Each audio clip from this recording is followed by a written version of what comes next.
the lanterns in High Ridge Keep threw long rivers of light across polished stone, and the music of the mating vigil cascaded from the vaulted ceiling like rain. Laughter and silk and polished boots glittered together, a river of certainty sweeping alphas and betas toward their futures. On the far edge of that river stood Nia, quiet, barefoot in borrowed slippers, hands hidden in her sleeves so no one would see the way they trembled.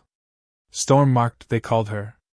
Bad weather followed her harvest shifts, hearths sputtered to ash when she crossed the threshold, and once, only once, lightning had split a tree beside her without touching a single hair on her head. The elders named it omen. The pack named it curse. And tonight, when hope should have made her taller, those names pressed her down to the stones. Her gown was simple ash silver, the color given to unmated omegas so they might be noticed without being remembered. Nia had learned to move like a shadow between glances, to breathe in the gap between sentences, to shrink until even pity slid off her like rain off slate.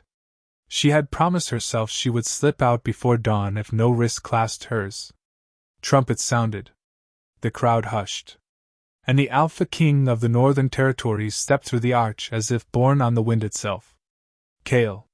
His reputation walked before him, iron in battle, clear-eyed in council, fair enough to scare liars into telling the truth. Stories claimed his gaze could quiet a room the way snow quiets a forest.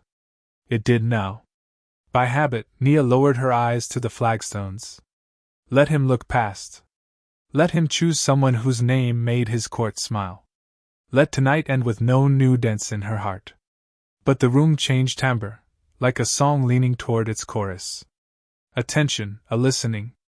Nia felt the awareness before she dared to confirm it, the Alpha King's attention traveling the hall, pausing, moving, returning, finding. The weight of being found pressed warm and heavy against the back of her neck. She looked up. Across distance, through gold light and bright faces, Kale's eyes met hers and steadied, not with the flare of surprise but with the recognition of a scout who'd finally spotted the marker carved in an old map. He began to walk. People parted without being asked, woven silks whispering as bodies stepped aside. His boots rang once on stone, twice, then stilled before her. Nia, he said, somehow knowing the name no one bothered to speak. Her throat tightened. Your Majesty. He extended his hand, unhurried, unerring. A simple offer made of iron. She had sworn never to reach for anything she could not keep. But the air between their palms thrummed like a struck chord, and something older than ceremony rose from the marrow of her bones to answer. She set her fingers in his. Heat, bright as first sunlight on snow, poured up her arm. The vigil breathed in as one. Somewhere a goblet fell and did not shatter. This one, Kale said, voice even and unafraid. My chosen. My mate. The hall broke into 100 whispers that all meant the same word, impossible. Sound returned as a swarm, gasps, protests pressed into polite shapes, a fissure of laughter from someone too young to fear consequences. Kale didn't glance away from Nia. He didn't need to. Authority radiated from him like warmth from a banked fire, and even outrage hesitated at its edge. Custom demanded witnesses, ruined cords, vows under a moonstone lamp. Attendants who had rehearsed their work since childhood fumbled now, eyes cutting to the dais where advisors already leaned together like crows. Someone hissed. Storm marked, as though the syllables were a stain. Nia forced herself to stand in the open anyway. If the world would not love her, let it at least see that she did not break. The moonstone lamp lowered on its chain. The officiant approached with hands that shook despite years of duty. Your Majesty, he began carefully. The vigil asks? The vigil receives my answer, Kale said, taking the runed cord and looping it over their joined wrists himself. Bear witness. The cord warmed. Runes lifted like breath on glass, then sank again, satisfied. It was only ritual. And yet the moment the knot drew snug, the sense of rightness clicked into place inside Nia with such quiet certainty she almost wept. Not ease, not relief, foundation. The feeling of stepping from a swaying plank to bedrock. When the vows were finished, he didn't tug her forward like a prize, nor place her a pace behind him like an afterthought. Kale stood with her at his shoulder. The court saw. Even the ones who refused to understand understood. Afterward, the doors of the keep exhaled them into night. Wind-combed banners. The stars pressed close, curious and bright. The courtyard's fountain threw silver coins of light against the walls. Nia's body remembered motion, while her mind reeled. She had expected to leave with empty hands. Instead, her wrist still hummed where the cord had kissed it. "Breathe," Kale said quietly. "The air is ours, too." Soldiers saluted as they passed. Their eyes snagged on Nia, sliding away with the clumsy speed of those who haven't yet learned to hide their questions. She kept pace anyway. Fear could ride on her shoulder if it wished, it would not steer. Inside the royal wing, cedar smoke gentled the corridors. Kale paused at a door hammered with moonsteel studs and shouldered it open with a touch. The chamber beyond was large but not ostentatious. Hearth, books, a table scarred by use. Windows opened toward the black river. "This is yours," he said. "Mine?" She tasted the word the way one tastes a fruit they've only ever carried for others. "Where else would you sleep?" His tone made it a genuine question, not a trap. "In the kitchens," she almost said. "In the stable loft. On a pallet besides a door meant for anyone but me." Instead, she folded her hands to hide their tremor. "They won't accept it," she whispered. "Or me. I don't barter with ghosts," Kale replied. "Nor with fear. Rest. Tomorrow we'll start with truth." Truth. The word felt heavier than a crown and kinder than a kiss. Nia nodded, and for the first time in 1,000 nights, let herself lie down in a room where no one would chase her out. Morning slid into the chamber on a spill of pewter light. Nia surfaced from uneasy sleep to the soft awareness of another breathing presence. Kale stood at the window, sleeves rolled, bare forearms inked with the thin scars of old training blades. He'd been awake long enough to drink half a cup of something that smelled like burned honey and iron. "You watched," she said before sense could throttle the words. He didn't pretend otherwise. "I guard what I claim." Heat flickered in her cheeks, embarrassment, and a surprising, treacherous comfort. "I'm not worth a king's vigilance." "Careful," he said mildly. "Speak that lie too often and even truth will grow tired of arguing." A knock, firm, too practiced to be respectful, rattled the door. Kale opened it to a beta captain in green and black. The man's bow was correct. His glance toward Nia was not. "The council is assembled, Highness. They require clarity. They'll get it."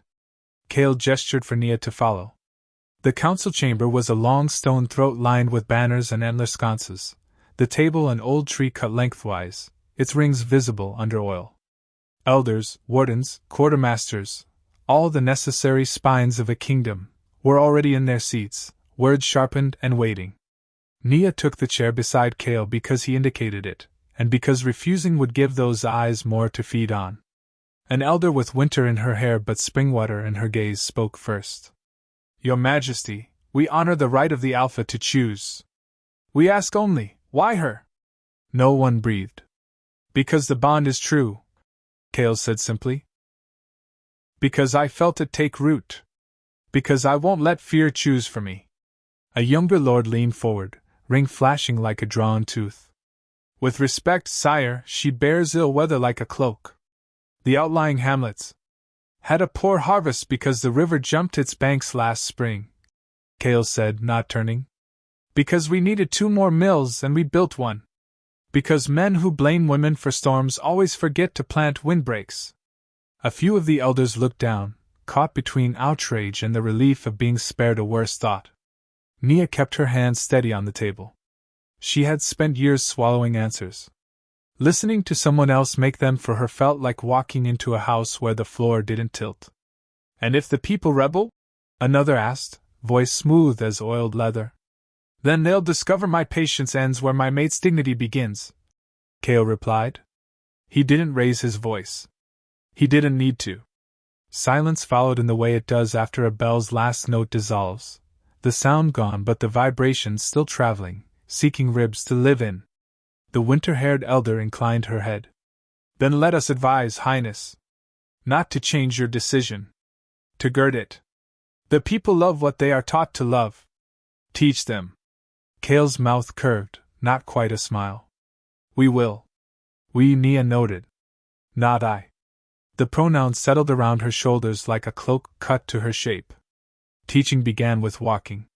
Kale took Nia through the keep the long way, not slipping by back stairs or skirting markets, but threading the arteries of the place. Kitchens loud with knives on boards, the armory's clean meadow breath, the scriptorium where ink smelled like old rain.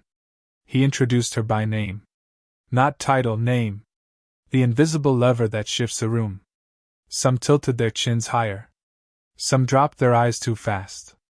One young stable hand met Nia's gaze and managed a wobbly nod that felt more like a flag planted than a courtesy performed. Nia nodded back as if accepting an oath. In the gardens, where the herb beds quilted the earth in tidy squares, wind talked in the birches. Kale paused by a low wall. Tell me when the weather bends, he said, as if he'd asked whether she preferred tea or cider. Nia startled. I don't call storms. No, he agreed. But you hear them coming. Sometimes the air feels wrong. My skin lifts like a horse raising its head before lightning. He looked genuinely pleased. Good. Then we'll prepare when you feel it. Not hide you. Not blame you. Use what we've got. She had never been asked to use it. To name a thing without naming it evil felt like laying down the end of a rope she had been dragging for years. They reached the outer parapet as clouds shouldered up from the west, dark-bellied and intent. A cluster of minor nobles lingered near the stairs, the sort who curated their cruelty for sport. One, Ren, all cheekbones and polished malice, let his gaze scrape Nia from slippers to throat. So this is the weather witch, he said lightly, loud enough for echoes. The one who soured last year's cider with her sigh. Kale didn't move. Didn't even face him. Careful, he said, conversational as bread. Mocking the queen will be bad for your teeth. Queen? Ren barked a short laugh and choked on it when Kale finally turned his head. Nothing exaggerated. Just a slow pivot, gold eyes flat as coins on the riverbed. I choose my words, Kale said. So should you. The nobles discovered an urgent appointment in the opposite direction. Wind lifted Nia's hair. She swallowed a foolish, impossible urge to laugh. Thank you, she said. For what? Kale asked. I told the man to take his fear elsewhere. You didn't let him hang it on me, Nia said, surprising herself with the clarity of the sentence. Most men call it a coat and insist I wear it. Kale's mouth softened. Not in my house. The first thunder muttered beyond the hills. Nia felt it in her wrists, in the old scar at her knee, in the thin flesh under her ribs where loneliness had once lived. She breathed, tasting rain. For the first time, the oncoming storm did not feel like a verdict. It felt like weather. Storm came at dusk, a steady drum on slate that made the keep feel held. Lanterns glowed like constellations shaken into jars. Kitchens ran hot and bright, the city below blurred to a watercolor of roofs and alleys and river gleam. Nia watched from the balcony as water erased dust lines and brought the garden's time to its knees. Behind her, Kale went through the small rituals of a man unlearning solitude, setting a second cup without thinking, folding a map so it left half the table free, pausing before he crossed the room so she didn't startle. No one had ever made space for her, as if it were the obvious thing. Tell me a true thing about before, he said, leaning on the rail beside her. It wasn't prying. It was an invitation with a door in it. Nia considered. She could say misery, she could say hunger. The truths that cut were not always the ones that bled. I was good with foals, she said finally. Most were afraid of hands after branding. I could get them to take a halter without panic. How? By not pretending the rope wasn't there. Kale's eyes warmed with a respect that had nothing to do with titles. Keep that, he said. We'll need it. A knock, soft and urgent, tapped at the chamber door. The winter-haired elder, Edda, Nia had learned, stood there with rain in her lashes.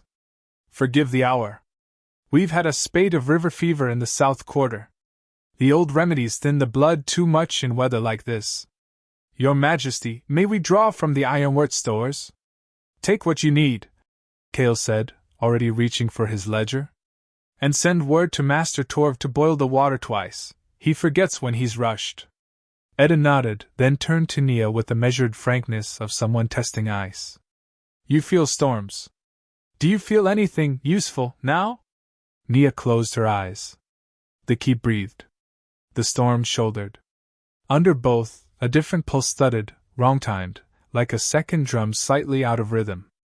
Not the fever. Not the river. Gates, she said, surprised by her own certainty. Someone will try the western sally gate before the rain peaks. Edda's brows lifted. Cale didn't ask how Nia knew. He simply signaled the captain posted outside the door. Double the watch west. Quietly. The order left like an arrow. Nia gripped the rail. Fear came, yes, but not the usual kind. Not shame's old bite. This one had teeth and purpose. When the attempt came, 3 shapes out of the rain, oilcloth over crossbows, a rope already looped to the hinges, the guards were ready. No one shouted. Steel rang once. The rain swallowed the rest. Later, when the captain returned to report, handled, Cale only nodded and poured tea like the most ordinary reward in the world. Nia sipped. Hands steady. Somewhere below, a child laughed in the storm. The sound walked up her spine and loosened the last knot of the day. By morning, the keep smelled of wet wool and rosemary. Word moved the way it always does, faster than feet, slower than fire, gathering small leaves of invention as it rolled. Some said the Alpha King's new mate had eyes like thunderheads and could summon lightning by biting her lip. Others said she had healed a fever with a look. The truth did what truth always does, it kept walking, unembarrassed. Cale took Nia to the practice yard where the guard drilled in 2 neat squares. You don't have to fight, he said, handing her a weighted staff. But I want you to know how not to fall. She snorted before she could swallow it. I've been practicing not falling my whole life. Then you'll be excellent, he said deadpan. The captain, Lisa, shoulders like a door lintel, showed Nia where to set her feet. Not wide for power. Narrow for balance. Nia learned the small geometry of survival, lines, angles, the mathematics of staying upright while the world shoved. She was panting and grinning, hair stuck to her temples, when the captain dropped her a quick nod that felt like the stamp on a passport. A courier arrived with a satchel swollen by too many letters. The court had written itself brave overnight. Congratulations mixed with couched warnings in equal proportions, the ink of respect still drying beside the press of old prejudice. Cale let the quills scratch. When he answered, he wrote the same 4 sentences a dozen different ways. We stand together. Your fears are not laws. Come see for yourselves. Bring bread.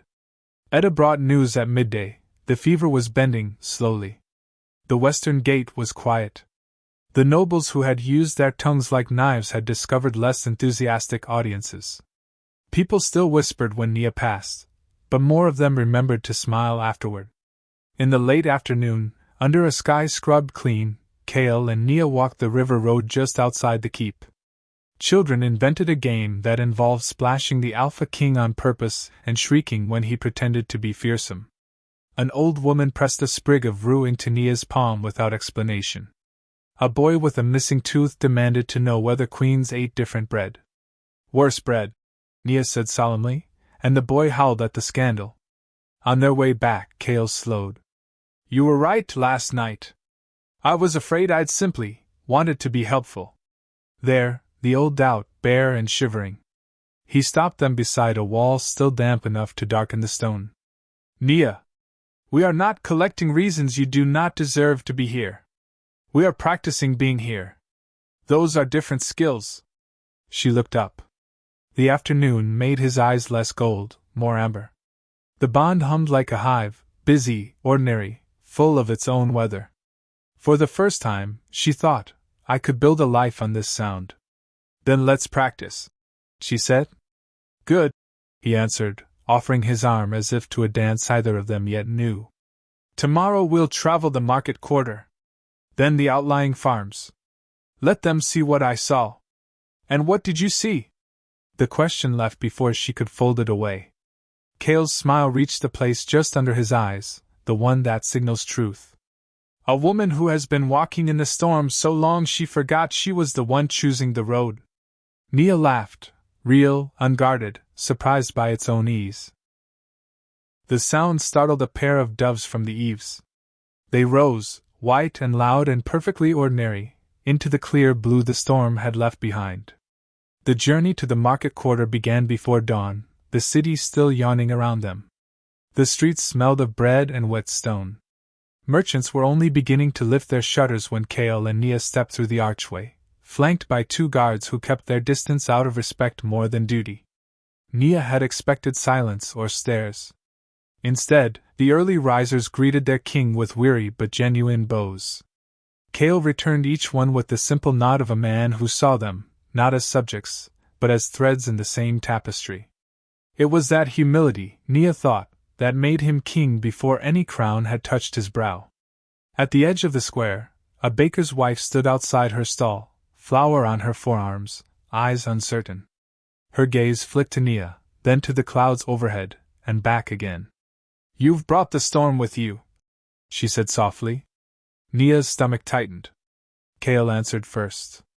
"Then perhaps the storm brings fortune." He reached for a loaf still steaming from the oven, broke it in two, and offered half to Nia. The woman's eyes widened, startled into silence as the Alpha King, her Alpha King, paid double the price and left her with enough silver to feed her children for a week. The clouds didn't open. No wind rose. Only the smell of bread lingered between them like a blessing. They walked on, and whispers began to shift shape. "That's her," she spoke to the baker. "He calls her his mate, not his burden." Each word pressed differently against the morning air, less like accusation, more like curiosity, even admiration. Cale guided Nia toward the river road again, where fishermen hauled nets glistening with silver light. "You see?" he murmured, watching her take it in. "The pack learns from what it witnesses, not from what it's told. You have to let them see you breathe." "I've spent my whole life trying not to be seen," she said quietly. "And now," Cale replied, "you'll spend the rest learning how to be." The market was in full pulse by the time they turned back toward the keep. Children darted between carts, laughter rippling through the air, and Nia realized the sun had broken through the clouds without her noticing. The storm had passed, leaving color in its wake. When they reached the gates, Cale stopped. "You've done more for this pack today than any speech I could give." Nia looked up at him, brow furrowing. "I only walked beside you." He smiled faintly. "Exactly." The following weeks unfolded in measured rhythm, council meetings, village visits, long hours of listening more than speaking. Nia learned to stand where she once would have hidden. She learned that silence could be armor or invitation, depending on how she wore it. But peace was never meant to last untested. One evening, as the horizon bruised with dusk, a messenger arrived breathless at the keep gates. Bandits, wolves exiled long ago, had been sighted near the border villages. The sane villages still wary of the storm-marked queen. Cale gathered his captains within minutes, orders cutting the air like clean strikes. Nia followed him into the war room, ignoring the looks that said she didn't belong there. "I'll ride with you," she said before fear could swallow the thought. Cale looked at her sharply. "No." She stepped closer, voice steady. "You said the pack learns from what it sees. Let them see that I don't hide when they bleed." A flicker of pride, or was it worry, crossed his face. "You understand the risk?" "Yes," she said. "I've lived it since birth." By nightfall, they were on horseback, the road cutting through fields silvered by moonlight. The air carried the promise of rain again, faint but insistent, like a heartbeat at the edge of hearing. Nia felt it thrumming in her bones, the same warning hum that had haunted her for years, but this time it did not frighten her. It guided her. "West Ridge," she said suddenly. "They'll strike there first. The wind's wrong, listen." Kale didn't question it. He turned his steed and signaled the flank riders. The shift came just in time. Arrows hissed through the dark, missing their ranks by inches. Chaos flared, steel clashing with wet earth and snarled breath. Nia dismounted, eyes sharp on the storm building above. Lightning flared, and she realized with awe that it struck the ground just beyond their foes, not near their own line. Her mark, her curse, was shielding them. Kale's voice cut through the rain. "Hold!" And they did. The enemy broke like mist. When silence fell again, Kale approached her, soaked and breathless.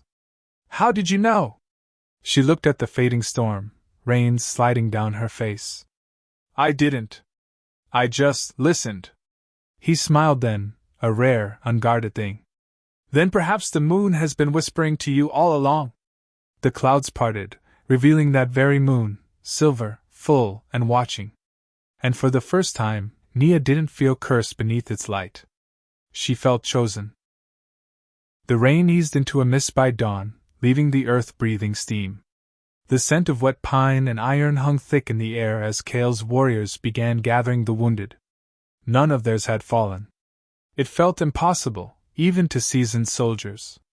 But when they spoke of it, of the arrows missing by inches, of the lightning striking only the enemy, every glance turned to Nia. She could feel their awe, their unease, the weight of it all pressing on her skin. They didn't know whether to bow or cross themselves against her power. She didn't know what to do with it either. All she'd ever wanted was peace, to walk through a storm without being blamed for it. Kale dismounted, mud streaked across his jaw and armor glinting dull under the newborn light.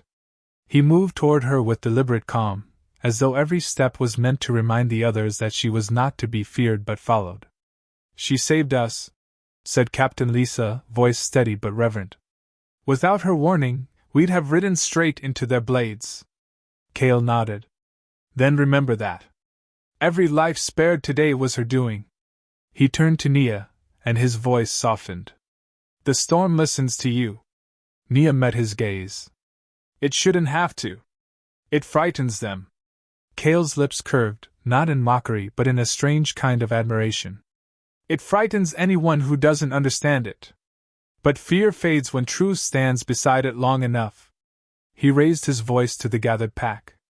"No longer will she be called storm-marked," he declared. "She is stormbound, chosen by the goddess to guard what others only destroy." The name echoed across the ridge, carried by wind and memory. Stormbound. It struck through her chest like the second half of a heartbeat. By the time they returned to the keep, rumors had already outpaced them. Songs even. A shepherd claimed the thunder bowed to her. A fisher swore the tide had stilled when she crossed the bridge.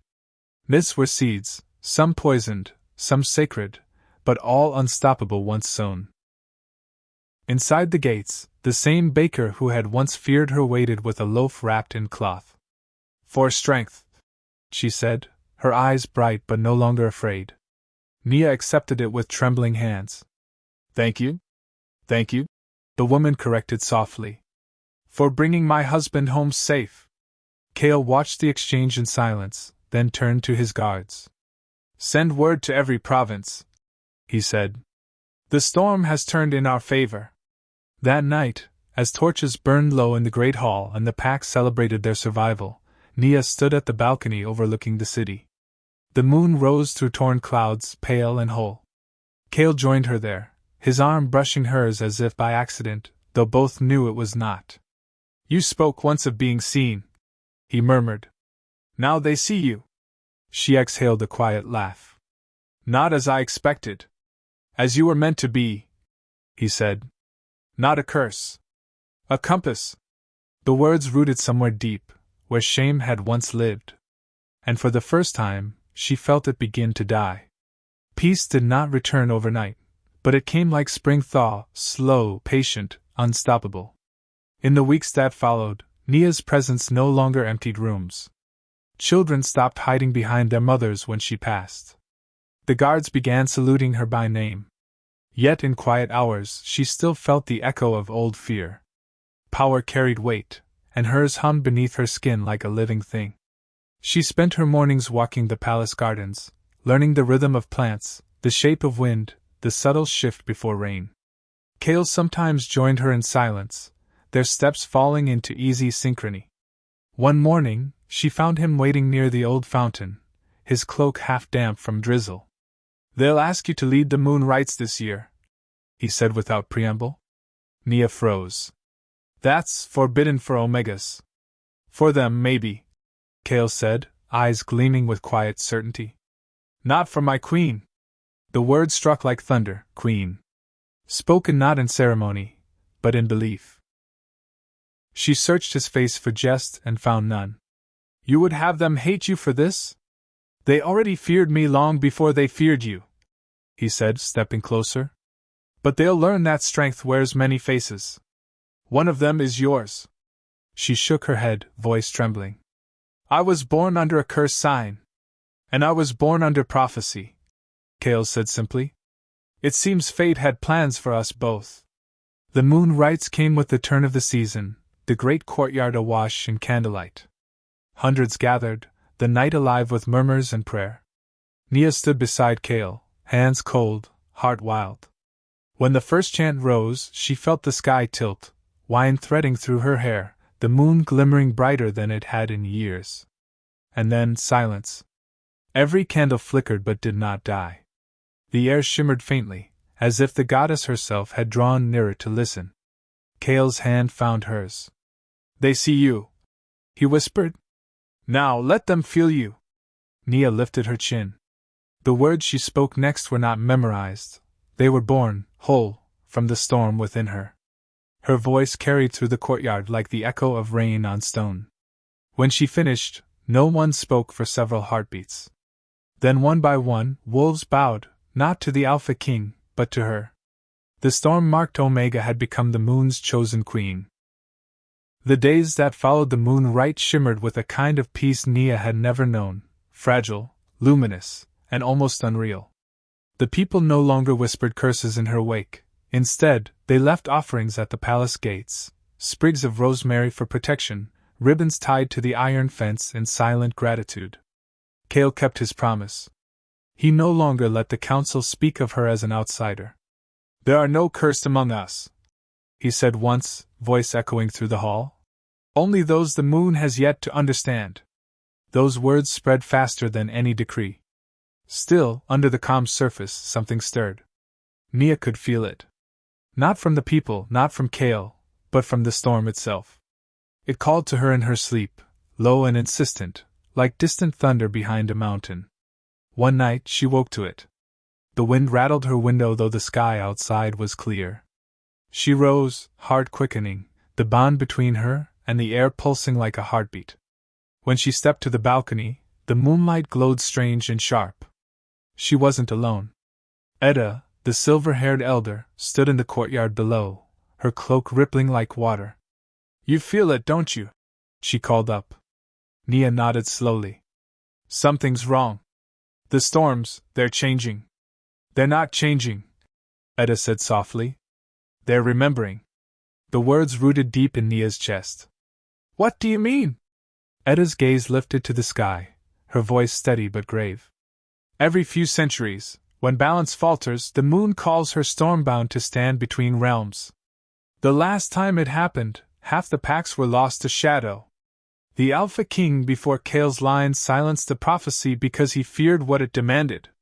Nia's breath caught. "And now?" "No," Edda said. "The storm has found its voice again." Before Nia could answer, Kale's voice broke through the dark behind her. "Enough, Edda." His tone carried the kind of quiet power that turned wolves still. "Prophecies belong to the past." Edda's eyes, luminous and ancient, flicked to him. "And yet the past has woken, my king." She bowed and disappeared into the shadows, leaving only the echo of her warning. Kale stepped beside Nia, his expression unreadable. "Don't let her words root too deep," he said. "You've brought peace, not ruin." But as he spoke, lightning whispered across the horizon, without thunder, without rain. And in that silence, Nia knew, something old had begun to stir. The following days felt stretched thin, like fabric pulled too tight. The weather turned restless. Rain came in bursts, then vanished. Wolves reported strange tremors underfoot near the southern woods. The priests of the moon spoke of symbols flaring faintly on their temple stones, runes unseen for generations. Nia spent her mornings in the library, tracing those same symbols from ancient scrolls. They all pointed to the same name, Vera, the storm that walks. Kale found her there one night, surrounded by maps and candles burned down to stubs. "You haven't slept," he said quietly. "There's a pattern," she murmured, eyes flicking to the parchment. "The prophecy Edda mentioned, it wasn't warning of destruction. It was warning of awakening. The storm isn't coming for the world, Kale. It's coming for me." Kale's jaw tightened. "Then it'll face me first." She met his gaze, the faintest ache rising in her chest. "You can't fight weather with a blade." "Then I'll find a different weapon," he said simply. She smiled faintly, though fear shadowed the edges of it. "You always say that as if there's nothing beyond your reach." "There isn't," he said. "Not when it comes to you." But that night, when Nia closed her eyes, she dreamed of oceans splitting under a silver moon, of wolves kneeling before a storm crowned in light. And in that vision, Kale stood beside her, not as king, not as lover, but as shield. When she woke, the room trembled with thunder though no clouds moved outside. The mark on her wrist, the faint spiral the bond had left the night of the vigil, now glowed pale blue. The storm had found her. By morning, the castle was alive with unease. Servants whispered of sudden winds that shattered glass in the east wing. Guards swore the air hummed near the old shrine below the keep. Even the wolves in the courtyards growled at shadows that weren't there. Kale called an emergency council. Nia sat beside him, the faint glow beneath her sleeve pulsing with her heartbeat. She tried to hide it, but the elder Edda noticed, her sharp eyes catching the flicker through the silk. "The mark deepens," Edda said softly. "The moon is claiming her storm." Kale's hand tightened around Nia's. "No. It's a curse reawakening, not a blessing." "The moon does not curse, my king," Edda replied. "It chooses." The council erupted into murmurs. Some bowed their heads in reverence. Others muttered prayers against witchcraft. Kale stood, voice cutting through the chaos. "Enough. Whatever this is, we face it together. No fear. No division." But when he looked at Nia, his eyes betrayed what his words refused: worry. That night, Nia walked the palace corridors alone. Every flame she passed flickered toward her, as if drawn by an invisible wind. The walls seemed to hum faintly, whispering with voices she couldn't understand. When she reached the grand hall, the moonlight streaming through the windows bent, curved, around her. Her reflection shimmered faintly in the glass. For a heartbeat, it wasn't her face she saw but something larger, older, with eyes like lightning and hair made of stormlight. She gasped and stumbled back. From the shadows, Kale caught her. His hands gripped her shoulders, steady and grounding. "Nia! Look at me!" She did, and the vision faded. But the air between them still crackled with power. "It's starting," she whispered. "I know," he said, voice low. "But whatever this prophecy wants from you, it'll have to go through me first." And for the first time, she wasn't sure even he could stop it. The next days bled into one another like storm clouds merging on the horizon. The peace that had once crowned the kingdom now trembled beneath an invisible weight. Nia could feel it pulsing in the air, humming through the palace stones, threading through her pulse. The bond between her and Kale had always been strong, alive, steady, grounding, but now it carried something else. A quiet current, ancient and wild, whispering of storms that had slept for too long. Kale never left her side. When council meetings grew tense, when the guards whispered behind their spears, when even the moon itself seemed to waver between light and shadow, he stayed. Yet each night, when she closed her eyes, she saw the same image again and again, a figure of light standing on the edge of a cliff, calling her by a name she had never spoken aloud. Stormborn. One evening, she stood at the balcony where the first thunder had found her months ago. The wind was restless again, carrying scents of pine and rain from beyond the forest. Cale joined her silently, his cloak brushing her arm. "It's moving closer, isn't it?" he said. Nia nodded. "The storm isn't chasing me anymore. It's waiting." He turned his head, studying her profile. "For what?" "For me to answer." Lightning flared on the far horizon, silent, silver, deliberate. A pattern. 3 flashes, a pause, then 1. It wasn't random. It was a call. Cale's eyes narrowed. "That ridge, that's beyond the Blackwood. No one's crossed that border in years. The prophecy said the storm and the crown would meet at the edge of the world," she murmured. "That's where it's leading us." Cale hesitated. "Then we'll go together." "No," Nia said softly. "This is my burden, Cale. My calling." He turned toward her, the gold in his eyes flaring. "You are not burden. You are my mate, my equal. If the moon calls you into the dark, then it calls me too." For a moment, the world seemed to still. The bond between them flared bright enough that even the wind faltered, caught between reverence and fear. She wanted to tell him to stay. She wanted to tell him she couldn't bear the thought of him falling to whatever waited beyond that storm. But Cale's certainty had always been her anchor, and now, his faith in her was the only thing keeping her from being swept away. "Then we leave at dawn," she whispered. He nodded once. "At dawn." The journey began under a bruised sky. The air was thick with the taste of rain and iron. Cale rode ahead, his cloak snapping in the wind, while Nia followed close behind, her fingers brushing the pendant he had pressed into her palm before they left, a small moonstone carved with the symbol of their bond. They rode through villages that fell silent at their passing. The people bowed but did not smile. Word had spread that the Storm Queen was walking toward her fate. Some left offerings by the road, candles, white feathers, herbs tied in red twine, prayers for safety, or perhaps for mercy. By the time they reached the edge of the Blackwood, the sky had turned a deep, restless violet. The forest loomed before them, old as time itself. The trees whispered when there was no wind. Lightning glimmered faintly beyond the canopy, as though the storm itself breathed on the other side. Cale dismounted and offered her his hand. "Once we step through, there's no turning back." Nia looked at the swirling mist between the trees and felt it pulse like a heartbeat. "I've been walking toward this since the night I was born." He gave her a long, searching look, then nodded. "Then let the world bear witness." Together they stepped into the Blackwood. The air changed instantly. The forest was silent, not with peace, but with listening. Every branch seemed to lean closer.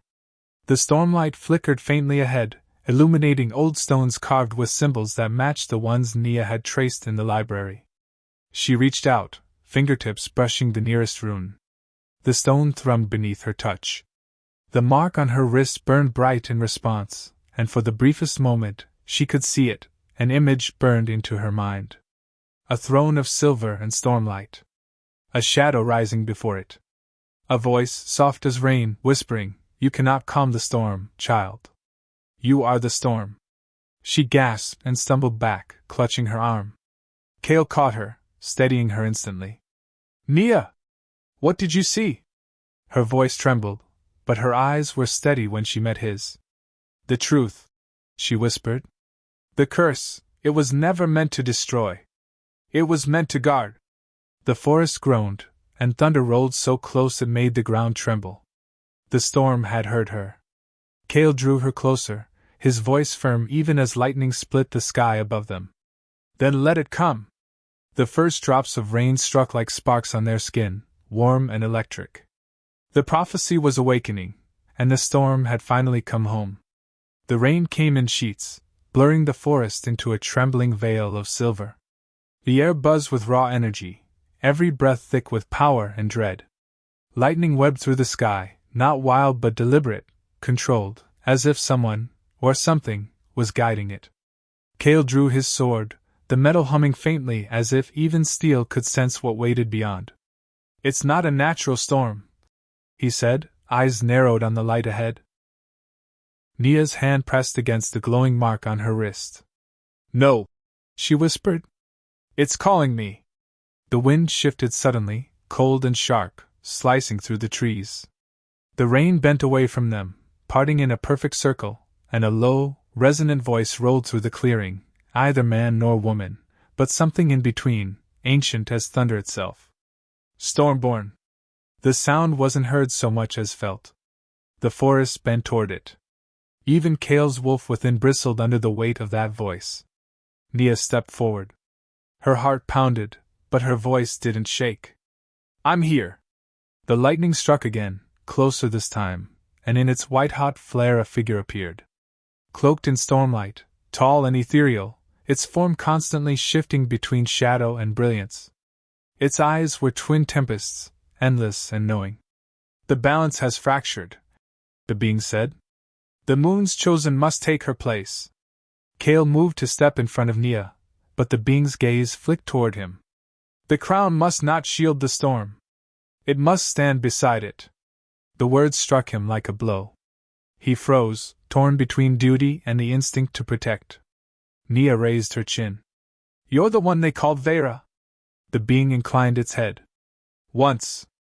I was the heart of the storm. The guardian between sky and shadow. But when the last Stormborn fell, my strength faded. Now the veil thins again, and you, child of thunder, must rise where others fell. What does that mean? Kale demanded. Rise how? What are you asking of her? The storm must reclaim its vessel. The words sent a shiver down Nia's spine. The mark on her wrist flared brighter, pulsing with the rhythm of the storm. Images rushed through her mind, floods, lightning, forests aflame, and then stillness. A world in perfect balance, where light and darkness met but did not consume each other. Nia fell to her knees, clutching her head. It's too much, she gasped. I can't hold it. Kale knelt beside her, his voice breaking through the roar of wind. Then I'll hold you. His arms wrapped around her as the storm descended in full, the sky splitting open like a wound of light.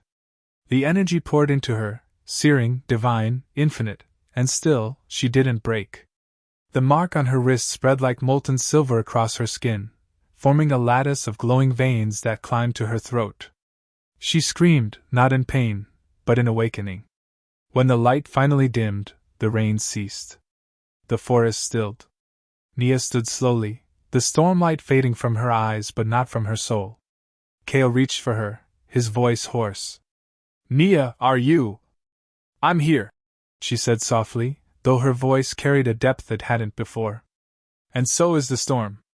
Thunder murmured gently in answer, far away but attentive, like a beast waiting for her command.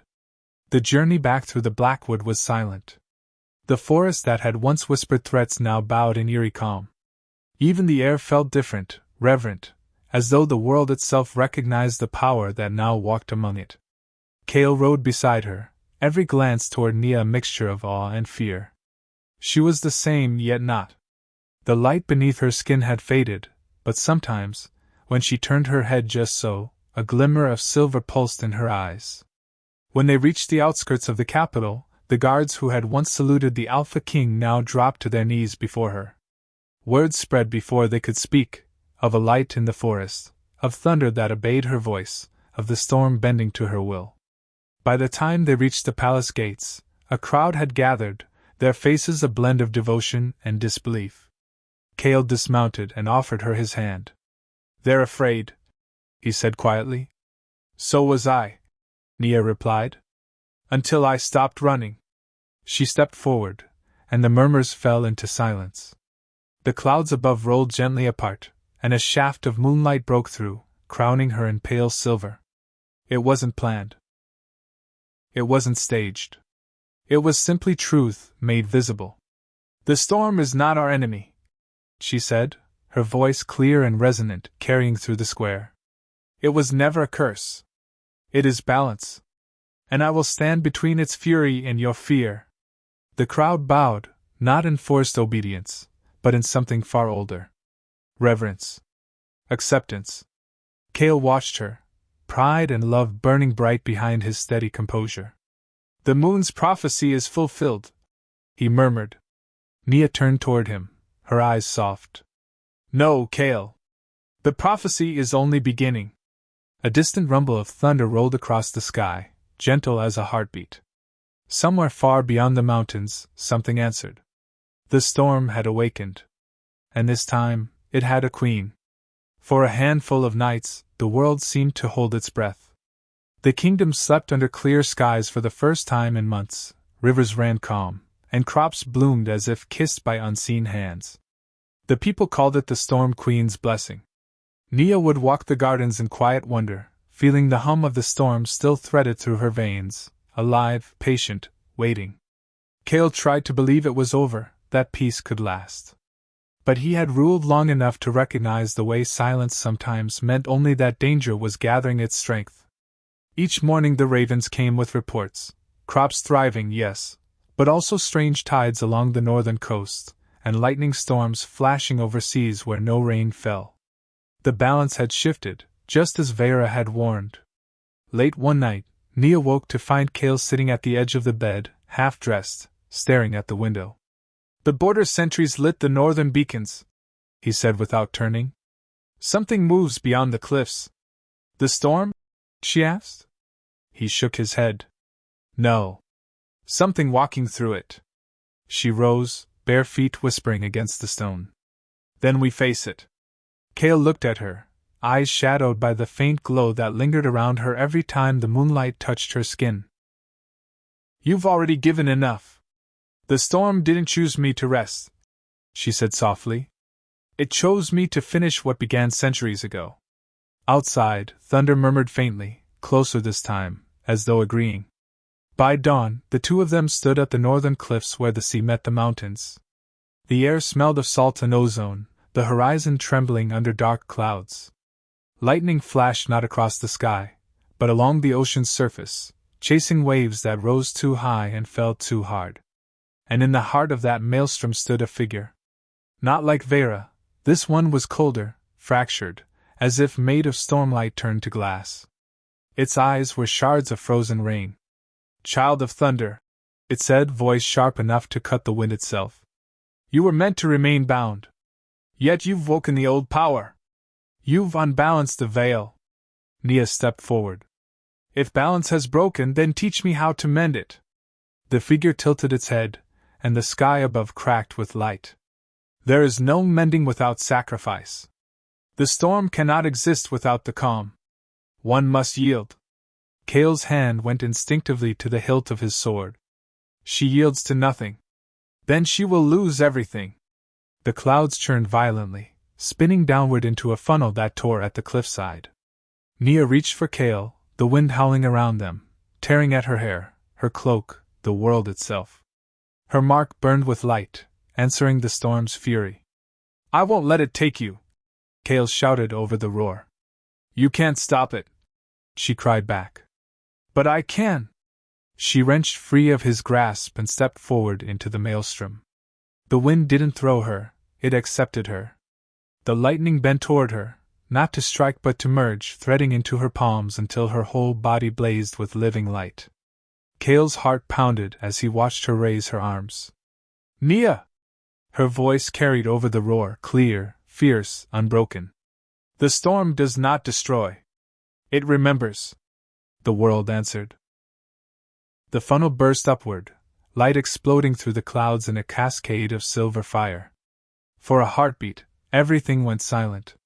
When the light faded, the cliffs were still.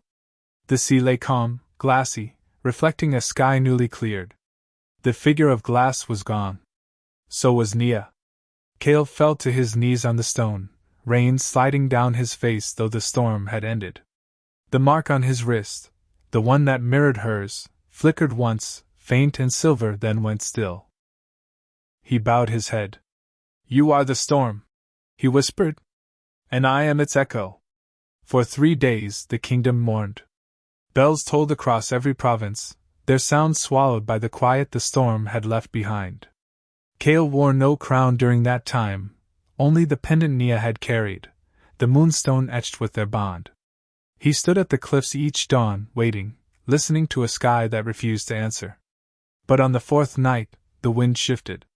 The moon hung low, swollen with light, and the air smelled once again of rain. Cale opened his eyes to find the ocean glowing faintly, waves edged with silver, whispering against the rocks as if speaking a language older than words. And then he heard it. A single heartbeat, slow and steady, carried through the wind. Lightning shimmered across the sea. From its glow, a figure rose, cloaked in light, hair tangled with rain, eyes bright as dawn breaking over water. Nia. He stumbled forward, breath catching. You. I told you, she said, her voice soft but resonant, like thunder rolling beneath the horizon. The storm remembers. When she stepped onto the stone, the glow dimmed, leaving only her, human again, trembling, real. Cale reached for her, hands shaking as they closed around hers. She smiled, exhausted but alive. The veil is restored, she said. But the balance will always need a guardian. He pulled her close, pressing his forehead to hers. Then the world has won, and so do I. Overhead, thunder rumbled once more, gentle and distant. The storm had found peace, and so had they. Weeks later, when the skies settled and the moon returned to its calm rhythm, the people gathered in the great hall. Candles lined the walls, their flames steady, no longer afraid of wind or shadow. Cale and Nia stood before them, not as king and curse, but as equals, bonded by fire and faith. She wore no crown, only the mark that now glowed faintly across her wrist like a memory of light. The storm has taught us, Nia said, her voice steady, that power is not to be feared, but understood. The balance of the world lives in all of us. And when we stand together, when crown and storm walk as one, no darkness can unmake us. The hall erupted in a low, reverent cheer. Wolves bowed, heads dipping not to royalty, but to unity. Cale turned to her, his voice quiet beneath the noise. What will you do now? Nia looked toward the window, where rain began to fall softly again, gentle, rhythmic, alive. I'll listen, she said. The storm always speaks. Now it's time I learn what it's trying to say next. Cale smiled faintly, brushing his thumb over the back of her hand. Then I'll listen with you. Thunder murmured far away, a soft promise beneath the horizon. And for the first time in centuries, the moon shone over a kingdom in perfect balance, its queen born of lightning, its king forged in faith, and the storm itself, forever watching. The cursed Omega was gone. The storm queen remained. Years passed, soft as falling rain. The world that had once trembled under thunder now thrived in harmony. The fields stretched golden to the horizon, rivers ran clear, and for the first time in living memory, the storms followed a rhythm instead of chaos. Nia and Cale ruled not as king and queen above their people, but as guardians among them. They rebuilt what the prophecy had broken, villages lost to fear, bridges burned by doubt, hearts once turned to stone. Under their care, the kingdom became a place where wolves no longer whispered of curses, only blessings. Yet the storm never fully left her. It hummed softly beneath her skin, not demanding but reminding.